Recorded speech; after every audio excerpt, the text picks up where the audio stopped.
मेरे प्रियात्मा, आपके हृदय में बैठे हुए परमात्मा को हम नमस्कार करते हैं, प्रणाम करते हैं। बुद्ध के अष्टांगिक मार्ग में आज हम जानेंगे सम्यक स्वीकार के बारे में।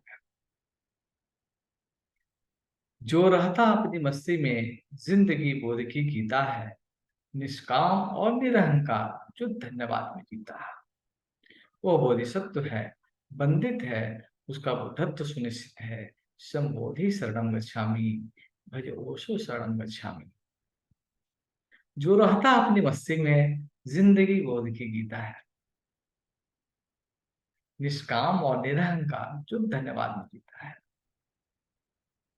मित्रों, आनंदमय जीवन जीने के लिए ये बहुत अंतर की गहराइयों में ये विचार आना चाहिए। हमेशा मस्त रहें, व्यस्त रहें, लेकिन अस्त व्यस्त न रहें। जिंदगी नित्य कुछ न कुछ नया सिखा रही है। हमारे जीवन में जो कुछ भी घटनाएं घट रही हैं, उसके पीछे कुछ न कुछ वजह होती है, कुछ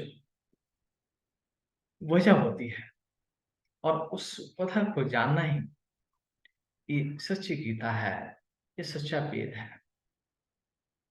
हमें निष्काम कर्म तो करना है, लेकिन कर्म फल की इच्छा में नहीं बदना है।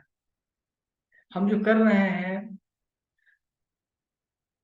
सुख में इतराना नहीं, इतराना नहीं है, और दुख में पिछकना नहीं है, सब उचित नहीं होता है। हम परमात्मा के आदेश के अनुसार चले,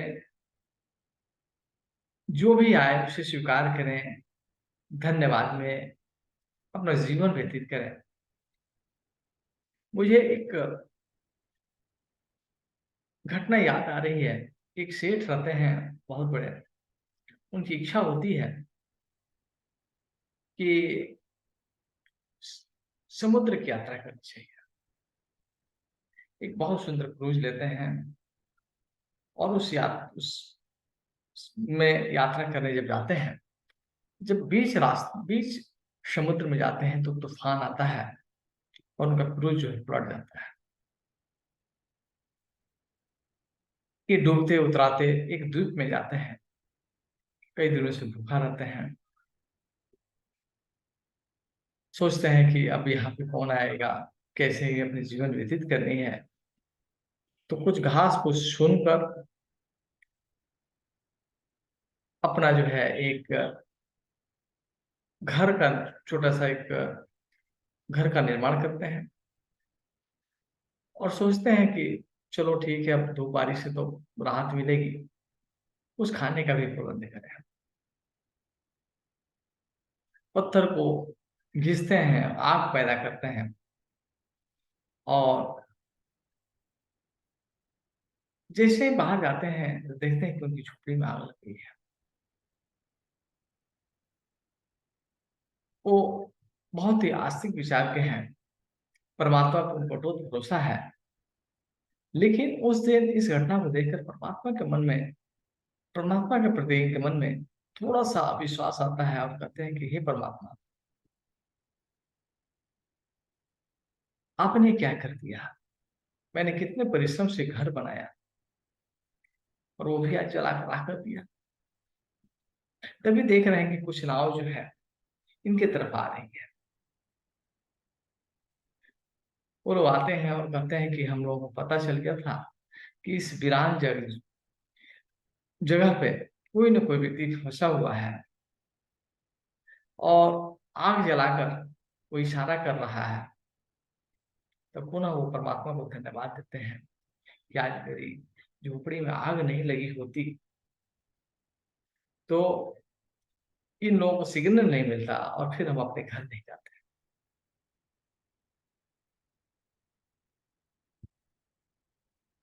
कुछ होता है अनुकूल यहाँ, कुछ होता है प्रतिकूल यहाँ। हम व्यर्थ पात में कपते हैं, कुछ फूल यहाँ, कुछ फूल यहाँ। लहरों को बनने मिटने दो, भीतर चैतन्य न कपने दो। निष्कंपम शरणम गच्छामि, भज ओशो शरणम गच्छामि। हमारे जीवन में कुछ हमारे मन के अनुकूल होगा और कुछ मन के प्रतिकूल होगा। हमें अनुकूल और प्रतिकूल में कांपना नहीं है। यहाँ कुछ फूल भी हैं और कांटे भी हैं। हमारे देखने का दृष्टिकोण बदलने से, जैसे गुलाब का फूल है, उसमें कांटे हैं, तो एक व्यक्ति का देखने का दृष्टिकोण ये हो सकता है कि इतने सारे कांटे हैं और उसमें सिर्फ एक फूल है, और एक देखने का दृष्टिकोण हो सकता है इतने कांटों के बीच में कितना सुंदर फूल है, शायद ये कांटे इसकी सुरक्षा के लिए है। लहरों को बनने मिटने दो, भीतर चैतन्य न घटने दो। जीवन में घटनाएं तो होंगी, आएंगी जाएंगी, लेकिन अपने अंदर के चैतन्य को मत खो। निष्कंप रहिए। जब भी तुम ठोकर खाते हो, प्रतिशोध छिलक कर आता है, पर नहीं शिकायत हो मन में, तब भी जानना तथाता है। जिसके दिल में न शिकायत है, वह दिल पुराने की आयत है, और शिकायतम शरणम गच्छामि, भज घोषो शरणम गच्छामि। मित्रों, ठोकर खाने पे बदले की भावना तो वहीं रहती है, लेकिन ठोकर खाने के मन में भी, खाने के बाद भी अगर मन में शिकायत नहीं आती, तो सोचिए कि परमात्मा की इसमें कहीं ना कहीं कुछ अनुकंपा है, कहीं ना कहीं कृपा है। अगर दिल में शिकायत नहीं आती है, तो समझिए यही हमारा जो है जीवन करुणा से भर रहा है, तो जीवन दिव्यता को उपलब्ध हो रहा है। बुरा जो देखन में चला, बुरा न दिखा कोई, जो दिल हो जाए अपना, मुझसे बुरा न। जो तो को कांटा बोए, ताहे वो तो को फूल को फूल है, वाको है त्रिशूल।